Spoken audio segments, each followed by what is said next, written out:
Central idea of this poem. या पोयममधून आपल्याला असा संदेश मिळतो की तुम्ही जे काही करता, जे काही काम करता ते फुल डिवोशननी करा, त्यामध्ये स्वतःला झोकून द्या. वर्क हे वर्क असतं, कुठलंही काम हे कामच असतं, ते कमी महत्त्वाचं किंवा जास्त महत्त्वाचं नसतं. आणि तुमच्या हातून जे वर्क घडतं आहे, जे काम होतं आहे ते बेस्टच व्हायला पाहिजे, सर्वोत्तमच व्हायला पाहिजे. आजच्या आपल्या कवितेचं नाव आहे बी द बेस्ट.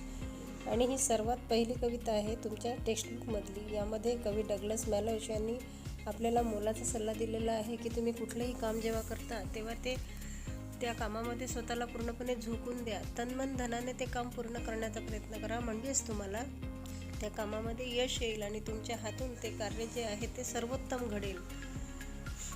या कवितेमध्ये एकूण 4 स्टांजाज आहेत. आपण 1 बाय 1 स्टांजा रीड करू, मग लगेच त्याचं एक्सप्लेनेशन बघणार आहोत. सुरू करूया.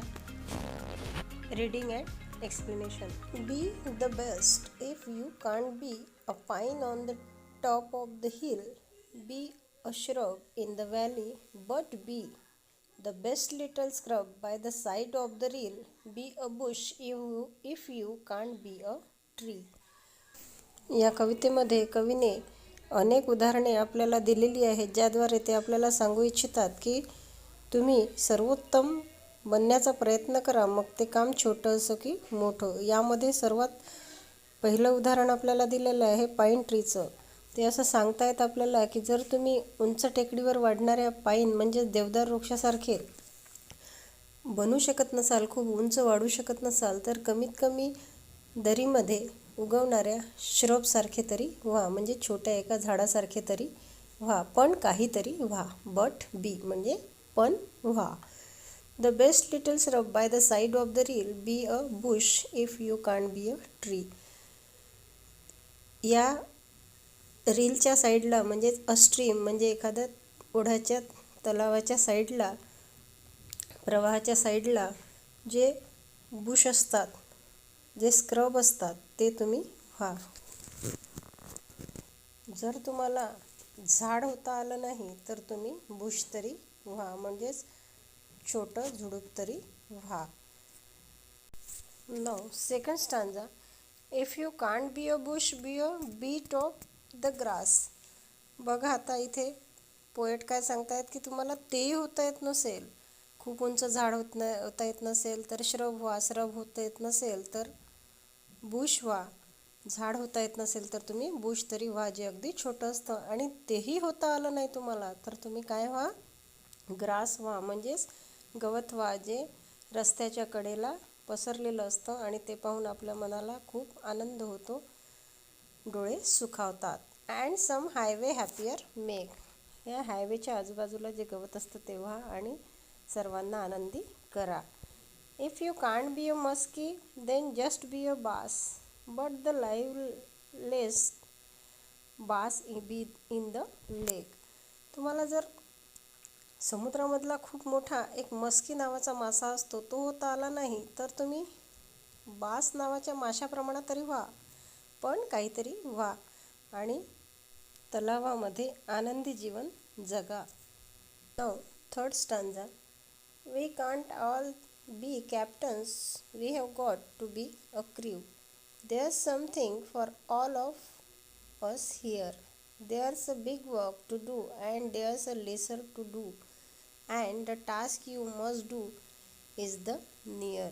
या थर्ड स्टांजामध्ये परत कवी आपल्याला तोच सल्ला देत आहेत की सर्वच काही जहाजावरचे कॅप्टन होऊ शकत नाही, परंतु कॅप्टनच्या हाताखाली काम करणारे खलाशी तरी तुम्ही व्हा. There's something for all of us here. आपल्याला प्रत्येकाला काही ना काही इथे काम करायचंच आहे आणि आपल्यासाठी काहीतरी काम आहेच. There's big work to do and there's lesser to do. इथे खूप काही करण्यासारखं आहे आणि जे कमी इम्पॉर्टंट आहे, लेस इम्पॉर्टंट आहे ते सुद्धा करण्यासारखं आहे, परंतु ते आपल्याला ठरवायचं आहे की the task you must do is the near. तुम्हाला काय शक्य होईल, तुम्ही कोणतं काम करू शकाल, तुमचं ध्येय काय आहे जे तुम्ही लवकर गाठू शकाल, त्यासाठी तुम्हाला जे जवळ आहे ते काम करणे आवश्यक आहे. If you can't be a highway then just be a trail. If you can't be the sun be a star. It isn't by size that you win or you fail. Be the best of whatever you are. तुम्हाला जर खूप मोठा महामार्ग होता येत नसेल, म्हणजेच highway होता येत नसेल, तर तुम्ही एखादा नॅरो पाथ म्हणजे रस्ता, अ ट्रेल म्हणजे नॅरो पाथ, जर तुम्ही महामार्ग होऊ शकत नसाल तर एखादा अरुंद रस्ता तरी व्हा जो लोकांच्या उपयोगी पडेल. If you can't be the sun be a star. तुम्हाला आकाशामधील फार मोठा सूर्य होता येत नाही तर तुम्ही स्टारसुद्धा होऊ शकता, होण्याचा प्रयत्न करा. साईजवर ते डिपेंड नसतं की तुम्ही विजयी व्हाल किंवा अपयशी व्हाल किंवा तुम्हाला यश मिळणार नाही किंवा तुम्हाला यश मिळेल, तर ते आपल्या कामावर अवलंबून असतं. ते तुम्ही किती मन लावून ते काम करता, किती एकाग्रतेने ते काम पूर्ण करण्याचा प्रयत्न करता आणि सर्वोत्कृष्ट काम करण्याचा प्रयत्न करता, त्यावर ते अवलंबून असतं. Be the best of whatever you are. जे तुमच्याकडे काम आहे त्यामध्येच तुम्ही ते सर्वोत्तम करण्याचा प्रयत्न करा, असं कवी आपल्याला इथे मोलाचा सल्ला देत आहेत. Now rhyming words in these stanzas. In the first stanza there is hill, reel. These two words are rhyming words, bee and tree. Then in second stanza, grass, bass, make, lake. In third stanza, here, near. In fourth stanza, trail, fail, are and star.